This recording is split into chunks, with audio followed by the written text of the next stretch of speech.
Welcome students.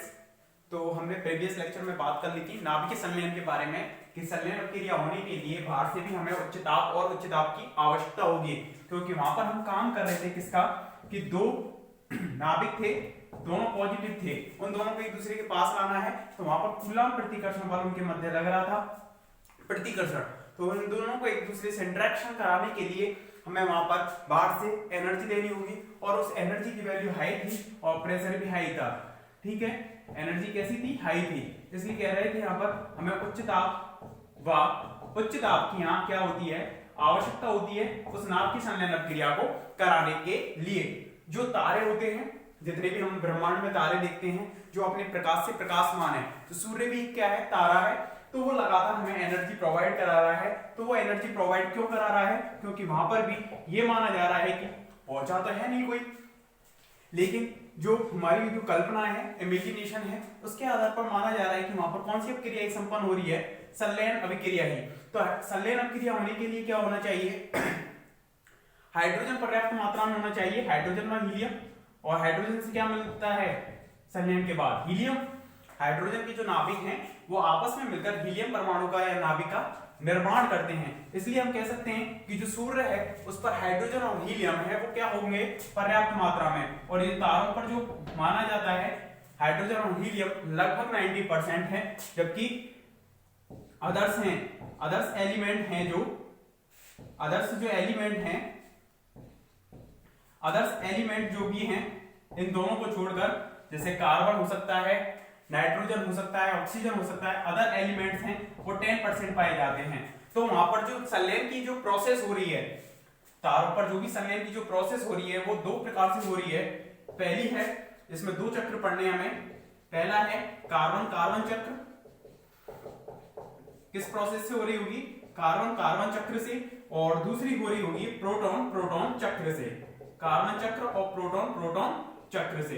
इस तरह से दो चक्र बोले जाते हैं। इसको कार्बन कार्बन चक्र भी बोल देते हैं या नॉर्मली कार्बन चक्र भी बोल सकते हैं। ठीक है, और ये प्रोटॉन प्रोटॉन चक्र, नाम से पता चल रहा है प्रोटॉन प्रोटॉन, मतलब दो प्रोटॉन्स हैं या दो 1H1। 1H1 भी क्या होता है?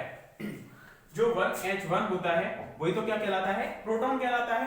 तो मतलब दो प्रोटॉन आपस में इंटरेक्शन करेंगे और वहां पर हीलियम का निर्माण करेंगे। तो दो प्रोसेस से जो संलयन अभिक्रिया है वो संपन्न हो सकती है। तो दोनों को हम पढ़ेंगे, दोनों ही सिलेबस में है, कार्बन कार्बन और प्रोटॉन प्रोटॉन। तो देखें इसमें, देखें तारों में संलयन हेडिंग डालकर लिखें इसमें।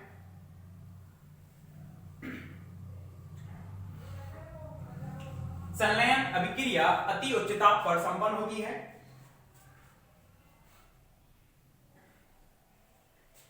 संलयन अभिक्रिया अति उच्च ताप पर संपन्न होती है।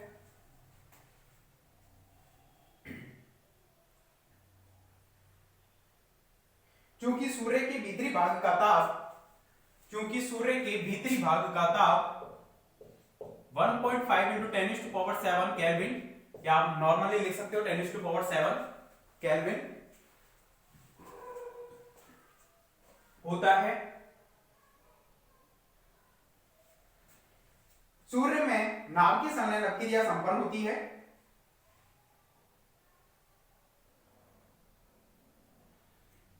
सूर्य में नाभ की संलयन अभिक्रिया संपन्न होती है। अधिकांश तारे हाइड्रोजन व हीलियम के बने हुए होते हैं, जिनकी प्रतिशत मात्रा 90% होती है, जिनकी प्रतिशत मात्रा 90% होती है,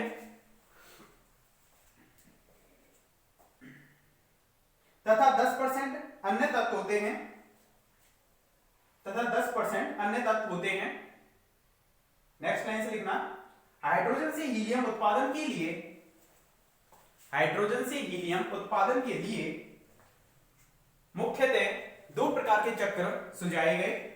मतलब हाइड्रोजन से हीलियम किस तरह से बन सकता है उसके लिए दो प्रोसेस हैं। जिस तरह से आप केमिकल रिएक्शन पढ़ते हो कि हाइड्रोजन प्लस क्लोरीन मिलकर HCl बनाते हैं, उसी तरह से यहाँ पर भी हम प्रोसेस पढ़ेंगे जिसमें कि हाइड्रोजन से क्या बनेगा? हीलियम बनेगा। जिसके लिए एक तो कार्बन कार्बन चक्र है और दूसरा है प्रोटॉन प्रोटॉन चक्र। दो प्रकार के चक्र सुझाए गए, दोनों के नाम लिख दो।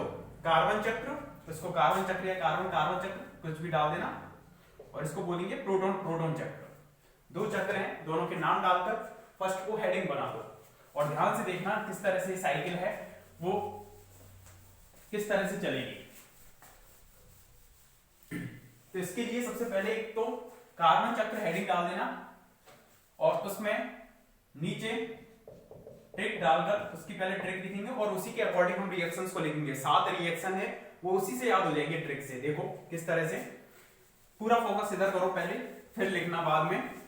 देखो कार्बन चक्र में देखो कार्बन का जो समस्थानिक है 6C12 होता है, एक 6C13 होता है और कार्बन चक्र है, चक्र मतलब साइकिल, तो पुनः उसी पर रिपीट हो जाएगा। तो 6C12 यहां तक कर लोगे। यहां पर आएगा 7N13, यहां पर आएगा 7N14, यहां पर आएगा 7N15 और इस दोनों के बीच में आ जाएगा 8 ऑक्सीजन 15। इस क्रम को याद कर सकते हो क्या? 6C12 7N13 6C13 फिर 7N14 फिर 8 ऑक्सीजन 15 फिर इससे ये और इससे ये, इस तरह से पहले किनको याद करोगे 6C12 6C13 6C12, ठीक है। उनके बीच में सेट कर दोगे 6C13 को 7N14 और 7N15 यानी कि नाइट्रोजन के समस्थानिक और बीच में ऑक्सीजन का समस्थानिक आ जाएगा 8 ऑक्सीजन 15 वाला।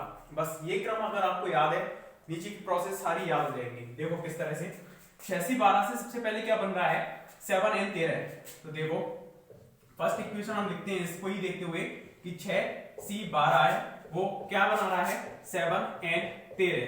अब इस अभिक्रिया में आवेश संरक्षण का नियम लगाना है और द्रव्यमान संख्या संरक्षण का नियम लगाना है। तो इधर 6 है इधर 7 है, एक की कमी है और एक ही द्रव्यमान संख्या की कमी है। तो यहां पर अगर हम 1H1 ऐड कर दें, क्या ऐड कर दें यहां पर 1H1, तो दोनों तरफ आवेश संरक्षण हो गया, साथ साथ द्रव्यमान संख्या हो गई संरक्षित कितनी 13 प्लस में अब यहां पर संरक्षित है कुछ भी नहीं निकल रहा है तो गामा फोटोन के रूप में यहां पर एनर्जी निकल जाएगी, ठीक है। इसके बाद क्या करना है 7N13 से 6C13 बनाना है। 7N13 जो बना है उससे क्या बनेगा 6C13। अब अभिक्रिया को सेटिस्फाई करो, संतुष्ट करो इसको। इधर 7 है इधर 6 है, एक की कमी है लेकिन ये सेम है। जब द्रव्यमान संख्या संरक्षित रहती है तो आपने पढ़ा होगा बीटा 6 में हमेशा द्रव्यमान संख्या संरक्षित होती हुई आती है।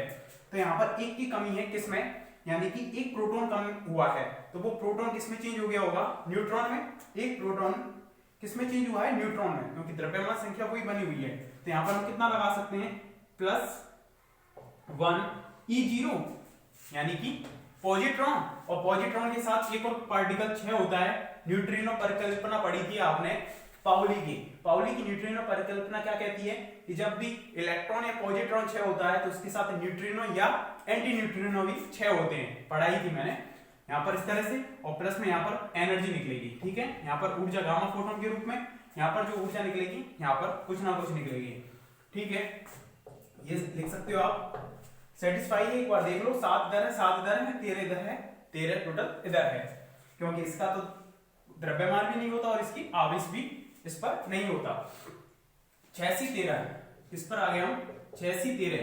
अब 6C13 से हमको क्या बनाना है 7N14 किस तरह से बनेगा बता सकते हो। एक की कमी इधर है एक की कमी इधर है, दोनों की कमी है यहाँ पर, तो यहाँ पर लगा देंगे 1H1 और मेनली आप अभिक्रिया में देखोगे या तो 1H1 लगेगा या फिर पॉजिट्रॉन लगेगा यानी +1E0 लगेगा। मैंने लिखना सिखाया था इनको, आपको पता होगा। न्यूट्रॉन को हम लिख रहे थे 0N1, एक तरह से इस रूप में लिखते हैं हम XZA के फॉर्म में ही इनको, और +1E0 पॉजिट्रॉन हो गया, -1E0 इलेक्ट्रॉन हो गया।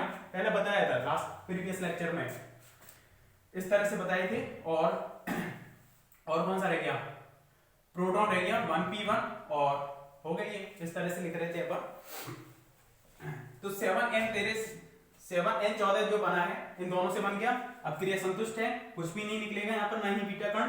यहाँ पर गामा फोटोन के रूप में क्या निकल जाएगी एनर्जी निकल जाएगी, ठीक है। इक्वेशन नंबर 4 7N14 बन गया। 7N14 से बनाना है हमें 7N14 से बनाना है कौन सा 8 ऑक्सीजन 15। वैसे याद करोगे नहीं हो पाएगी, अगर इससे आप याद करके चलोगे तो बहुत ही सिंपल प्रोसेस में आपको ये याद हो जाएगा, ये ध्यान रखना।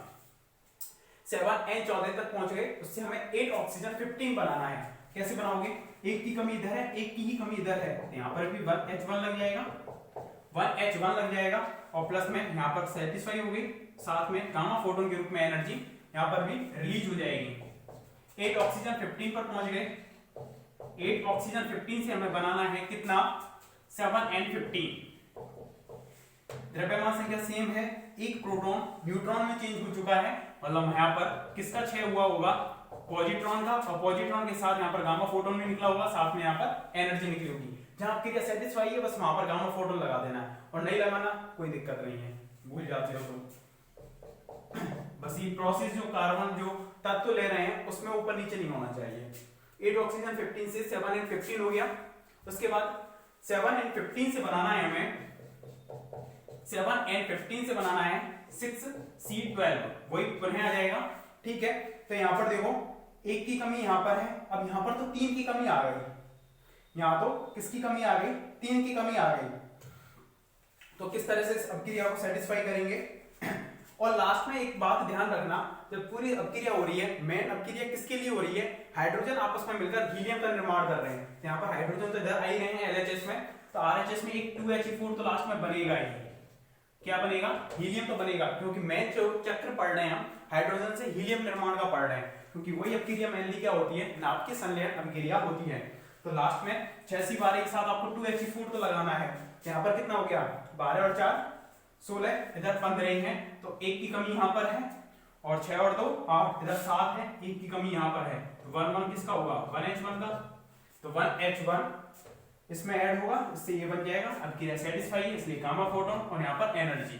अब यहाँ पर जो एनर्जी जो निकलेगी वो भी आपको याद रखनी है, यहाँ पर 2 2 8 7 3 और 5, 2 2 8 7 3 5, इस तरह से याद कर सकते हो। और ये है मेगा इलेक्ट्रॉन वोल्ट में, किसमें, मेगा इलेक्ट्रॉन वोल्ट में। कितनी एनर्जी यहाँ पर जब ये अपक्रिया इंटरेक्शन होता है तो यहाँ पर कितनी एनर्जी रिलीज होगी। ठीक है, इस तरह से अपक्रियाओं को हम लिख सकते हैं। अगर हम इनको टोटल करके लिखें तो बताओ किस तरह से होगा। इधर तो 4 1H1 आ रहे हैं, तो 4 जब इनको ऐड करेंगे सभी अपक्रियाओं को, करते होंगे केमिस्ट्री में भी आप मैकेनिज्म लिखते हैं जब, 6C12 से ये 6C12 कट जाएगा, 7n13 से ये 7n13 कट जाएगा, ये कट ही जाएंगे आपस में जब आप जोड़ोगे सभी अपक्रियाओं को LHS से RHS, तो 4 1H1 बचेगा इधर, ये सभी कटी गए। कितने गामा है इसमें, 1 2 3 4 गामा, 5 गामा, 5 गामा, प्लस में कितना बचेगा 2He4, 2He4 प्लस में 5 गामा, और पॉजिट्रॉन कितने हैं, 1 और 2, 2 पॉजिट्रॉन है, तो 2 + 1 E0, और प्लस में जितने पॉजिट्रॉन है उतने ही न्यूट्रिनो होंगे। ठीक है, और इन अपक्रियाओं का टोटल एनर्जी, और कुछ तो नहीं रह गया, नहीं रहा, सभी कट जाएंगे, ये तो कार्बन नाइट्रोजन वगैरह आपस में इधर से इधर, ये कितना हो जाएगा, 4 8 4 12 और 7 19 22 और 5 27, यहाँ पर टोटल एनर्जी इसमें रिलीज होगी, मतलब 4 हाइड्रोजन आपस में मिलकर, हाइड्रोजन भी कौन सा है, प्रोटियम वाला 1H1, आपस में मिलकर हीलियम निर्माण करेंगे, गामा फोटोन के रूप में 5 गामा निकलेंगे, पॉजिट्रॉन निकलेगा, 2 न्यूट्रिनो निकलेंगे, और साथ में एनर्जी यहाँ पर रिलीज होगी कितनी, 27 मेगा इलेक्ट्रॉन वोल्ट। तो लिखते हैं इसको कार्बन चक्र डालकर, पहले लैंग्वेज लिखें,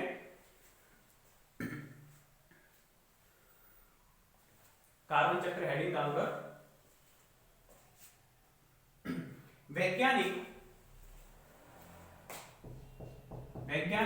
बेथे साइंटिस्ट का नाम है, वैज्ञानिक बेथे के द्वारा कार्बन चक्र को सुझाया गया, जो कि निम्न प्रकार है। वैज्ञानिक बेथे के द्वारा कार्बन चक्र को सुझाया गया, जो कि निम्न प्रकार है। ट्रिक को लिखते हुए पूरा लिख दो इसको,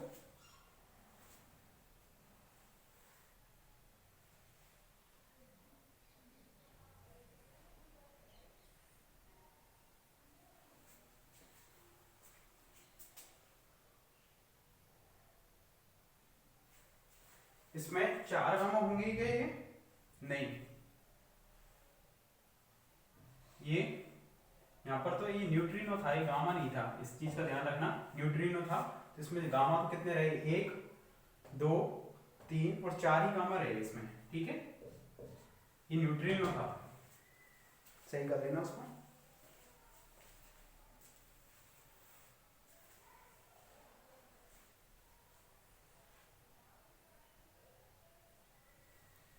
कंप्लीट करो इसको पूरा।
सिंपल है यदि आपको ये ट्रिक याद है तो, और ट्रिक याद नहीं है, ट्रिक में भी कुछ नहीं है। 3 कार्बन के समस्थानिक के 2 ही है, एक तरह से 3 बार लेना है इसको, बीच में 7 के लगाने हैं नाइट्रोजन के, मतलब 7n13 7n 14 और 7n 15 और बीच में सेट कर देना है 8 ऑक्सीजन 15 को, और फिर अपक्रिया को संतुष्ट कराना है आवेश संरक्षण का नियम और द्रव्यमान संख्या संरक्षण का नियम।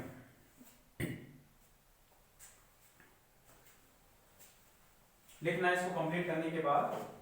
अतः एक कार्बन चक्र में 4 प्रोटॉन संलेख होकर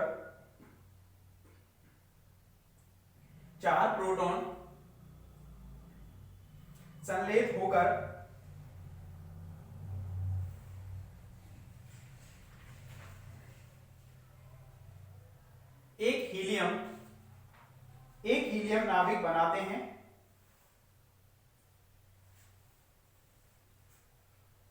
एक हीलियम नाभिक बनाते हैं।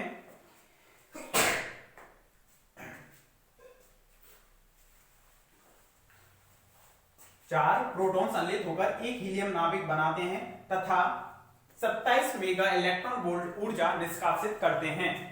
संलयन अपक्रिया में जो ऊर्जा रिलीज हो रही है वो कितनी हो रही है? 27 मेगा इलेक्ट्रॉन वोल्ट ऊर्जा रिलीज करते हैं, निष्कासित करते हैं।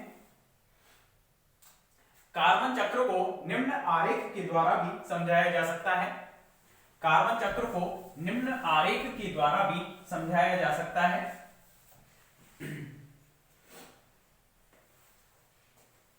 कार्बन चक्र को निम्न आरेख के द्वारा भी समझाया जा सकता है। इधर देखो किस तरह से कि सबसे पहले 6C12 था।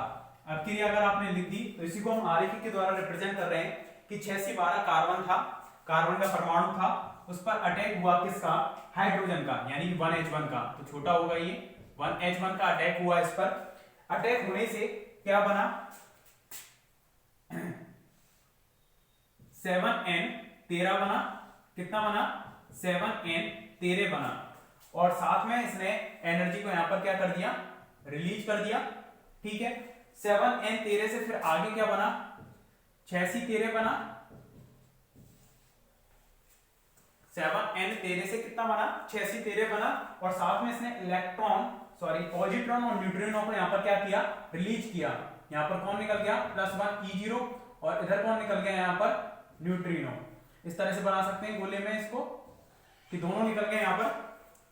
इसी को हम आरेख के द्वारा समझा रहे हैं। 1H1 ने इस पर अटैक किया, 6C12 पर 7n13 बना, तो वहां पर ऊर्जा रिलीज हुई होगी, ऊर्जा को रिप्रेजेंट नहीं कर रहे हैं।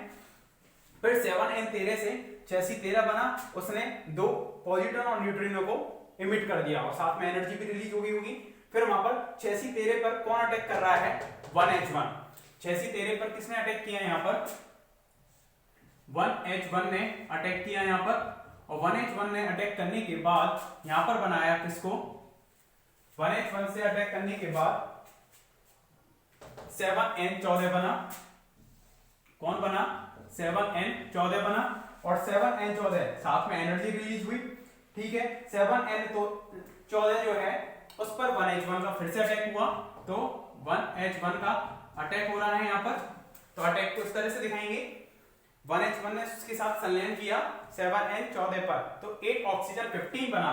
तो 8 ऑक्सीजन 15 को आप किस तरह से दिखाओगे, यहां पर दिखा दिया 8 ऑक्सीजन 15, और 8 ऑक्सीजन 15 बना, यहां पर भी गामा के रूप में एनर्जी रिलीज हुई, इसको शो नहीं करना है।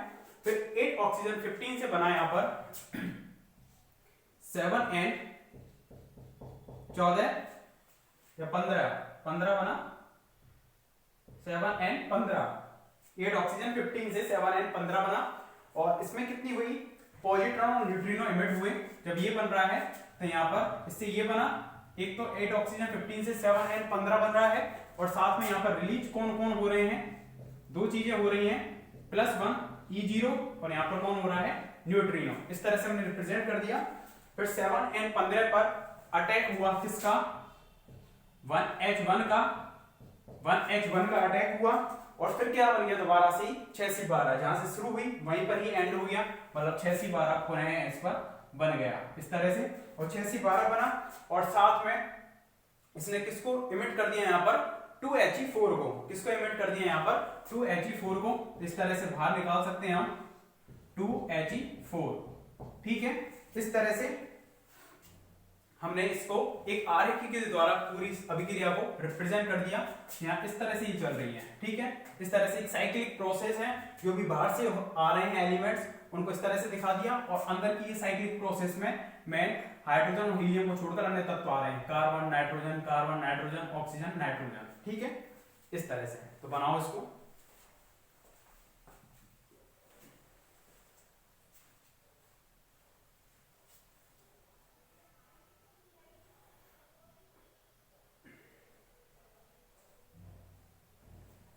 +1 E0 लिख सकते हो या बीटा पॉजिटिव भी लिख सकते हो, एक ही बात है। बीटा पॉजिटिव 1 +1 E0 से मतलब क्या होता है, बीटा पॉजिटिव ही तो होता है, बीटा पार्टिकल।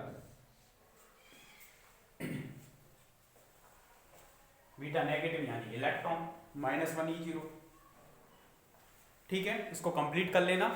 तो एक तो हमने अपक्रिया के द्वारा, और अपक्रिया को हमने आरेख में रिप्रेजेंट कर दिया, तो ये तो आपका कंप्लीट हो गया कार्बन चक्र। नेक्स्ट पढ़ेंगे हम प्रोटॉन प्रोटॉन चक्र, तो उसमें उसकी भी ट्रिक है, वो भी सिंपल है, 3 स्टेप है, ज्यादा नहीं है उसमें, प्रोटॉन प्रोटॉन चक्र में। उसको पढ़ेंगे हम नेक्स्ट लेक्चर में। Okay, thank you.